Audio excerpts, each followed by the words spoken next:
Bonjour, chers amis Lyon et Léo. Je regrette de ne pouvoir être avec vous pour votre congrès de district et remercie votre gouverneur de me donner la parole. Je me présente à vous aujourd'hui en tant que candidate pour le poste de 3e vice-présidente internationale. Je comprends tout à fait le dilemme que cela pose au district qui présente un candidat directeur international, car il ne peut pas y avoir dans le DM à la fois une élection pour le candidat 3e vice-président international et une pour directeur international. Cependant, on ne pouvait pas deviner que le Tour de l'Europe pour avoir un vice-président international tomberait en 2024.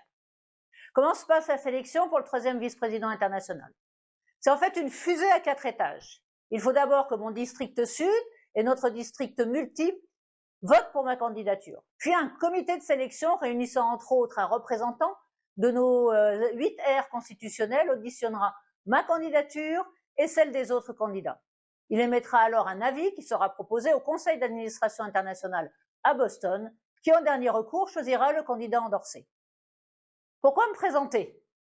Après avoir été soutenu par vos votes pour être directeur international, et je vous en remercie encore, mon devoir est d'être candidate, même si cela n'a pas été une décision facile pour moi. Notre DM se doit de présenter un candidat. Nous nous devons d'être présents à côté, entre autres, de nos amis italiens et allemands, DM 108 et 111. Ils ont, comme nous, la possibilité de présenter un candidat pour le poste de directeur international, et ces deux DM ont tous les deux choisi de privilégier la candidature d'un 3e vice-président international plutôt que celle d'un directeur international. Nous sommes le seul district multiple à être confronté à cette situation, ce qui nous obligera à Marseille, lors de notre convention nationale, à choisir par un vote à soutenir soit un candidat directeur international, soit un candidat 3e vice-président international. L'autre raison qui m'a poussé est que depuis 23 ans, nous n'avons eu aucun président international français, et d'ailleurs aucun candidat à cette fonction. Il est à souligner que le Tour de l'Europe n'arrive que tous les 10 à 15 ans. Cela fait réfléchir. Je ne peux pas admettre que la France, notre district multiple, important pour le lyonisme, soit absent. En 60 ans, il n'y a eu que 8 présidents internationaux européens, dont seulement 2 Français. En parallèle, en 8 ans, il y a eu 3 directeurs internationaux. Il y avait donc une fenêtre de tir à ne pas manquer. Mon moteur, il est là, comme il l'a été pour l'Europa Forum. Mettre en avant notre district multiple et notre lyonisme à la française, plus humaniste.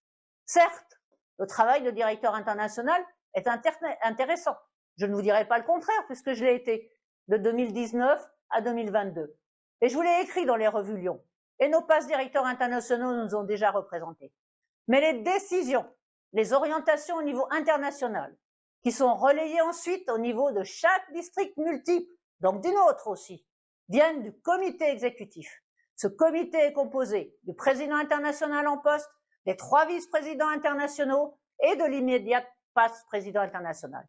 Donc celui qui sera sélectionné 3e vice-président international lors de la dernière phase par le board siégera pendant 5 ans. Imaginez 5 ans de présence de notre DM au niveau du conseil d'administration internationale et du comité exécutif. Les DI, eux, sont élus pour 2 ans. Le prochain Tour de la France sera rapproché puisque la liste des passages entre pays européens est complètement révisée en ce moment. Être président international, c'est l'échelon le plus élevé au sein de notre lyonisme. Il nécessite une certaine humilité et doit avoir le service pour guide. Il y a une différence fondamentale entre président et directeur international. C'est le président qui décide et publie son programme lors de son investiture. Le directeur est là pour l'appliquer, le promouvoir et le soutenir. Qu'est-ce que j'amènerai dans cette fonction? Si je suis candidate, c'est pour servir, être une force de proposition comme je l'ai été en tant que directeur international. Pour vous donner une idée, j'ai été la seule, lors de la première réunion, à arriver avec un dossier qui établissait un diagnostic de la situation du lyonisme et proposait des préconisations. J'ai, dans ma position de directeur international, par les missions qui m'ont été confiées de présidente de la commission marketing, prouvé ma capacité et mes compétences à être entendue et écoutée au niveau du conseil d'administration. Si je suis candidate, c'est pour faire avancer nos idées, pour que notre mouvement évolue en étant plus proche des attentes de nos clubs et en adéquation avec le monde actuel. C'est un véritable défi, car notre monde change vite et de manière différente selon les ères constitutionnelles. J'y amènerai également mon dynamisme, mon côté innovant, mon expérience du travail en équipe avec des gens du monde entier, mon exigence, sans oublier mon idéalisme qui m'amène aujourd'hui devant vous.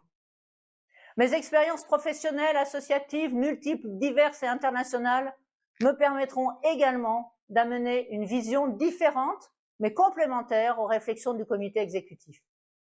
Des fausses informations circulent en ce moment, auxquelles j'ai décidé de ne pas répondre, afin de ne pas entretenir le climat délétère actuel. Mais sachez qu'il n'y aura pas d'augmentation de cotisation liée à ma candidature, que ma candidature ne bloque strictement pas les candidatures futures d'EDI, que si je suis sélectionnée, je ferai une campagne minimale qui ne coûtera certainement pas les sommes qui sont annoncées par certains. Et puis on aura le temps de voir ça. Enfin, je ne suis pas candidate contre l'américain Marc Lyon, mais avec des candidats européens en 2024. Dernière question, est-ce que j'ai une chance d'être élu? Oui, comme les autres candidats européens, avec les points forts que je vous ai listés, qui devraient faire la différence. Mais si vous ne me permettez pas d'aller jusqu'au comité de sélection, on ne le saura jamais. Quand vous répondez à un appel à projet ou à un concours Lyon, éloquence par exemple, vous ne savez jamais si vous allez être retenu, mais néanmoins vous y allez. Et je précise que durant cette période préliminaire qui va de janvier à la Convention internationale de Boston comprise, cela ne coûtera rien aux districts multiples. Et puis après la présidente internationale Patty Hill, 2023-2024, il y aura 3 présidents masculins, donc ça pourrait être ensuite le tour d'une femme, pourquoi pas. Je sais que comme moi, vous êtes une majorité à vouloir que notre DM soit présent.